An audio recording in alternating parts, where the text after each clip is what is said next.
नाही, हे बरोबर आहे का तुम्ही हेमंत पाटील तिथे नाकारले आणि उमेदवार शिंदे साहेबांच्या शिवसेनेचे आणि द्याव का नाही द्याव ठरवतो भाजपा. हा अफलातूनच कारभार आहे ना.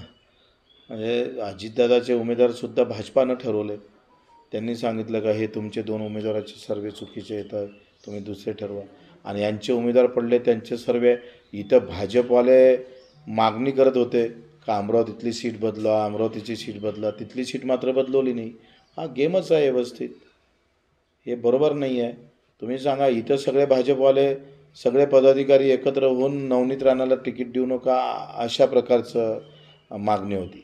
मग इथं तुमचा सर्वे निगेटिव्ह असताना तुम्ही उमेदवार बदलवला नाही आणि शिंदेसाहेबाचे 4 उमेदवार तुम्ही बदलायला लावले. म्हणजे सोबत घेऊन अशा प्रकारचा वागणं मला वाटतं फार चुकीचं आहे.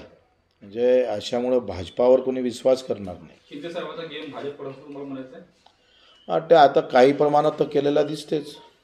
विधानसभेत 2-3दा असं निवडणुकीचं मतदान झाल्यानंतर एका हॉटेलमध्ये चांदूरच्या 3-4 जणं बसले होते. त्यांनी सांगितलं का बच्चू कडू का गेम करणार आहे. ते कार्यकर्त्यांना ऐकलं. ते आम्ही रिपोर्टमध्ये हे केलेलं आहे. नंतर अचलपूरला भाजी घेत असताना एक तिथं म्हटलं का बच्चू कडूचं आनंदी घेऊन आण. त्याचा तपास लागला, त्याचा मोबाईल नंबर भेटला, तो गडचिरोलीला राहणार आहे. त्याचा काही फार उद्देश नव्हतं, सहज त्याने बोललं होतं. नंतर मग निवडणुकीच्या दरम्यानमध्ये पासून तर आत्तापर्यंत सारखे अपघाताच्या वार्ता केल्या जात आहे. आणि मलासुद्धा कार्यकर्त्याकडून फोन येते, बच्चू तुमचा अपघात झाला का. माझं चांगलं आहे, म्हणजे आत्तापर्यंत 30-35 वेळा कॉल मला आले असेल. तर आणि दिनेश बुबनासुद्धा त्याची गाडी फोडण्यात आली. दिनेश बुब नावाचा एक मूर्तिजापूरच्या माणसालासुद्धा मारहाण झाली आहे आणि तो अमरावतीचा निघाला आहे. तर एकंदरीत या सगळ्या गोष्टीवर मला वाटतं चौकशी झाली पाहिजे.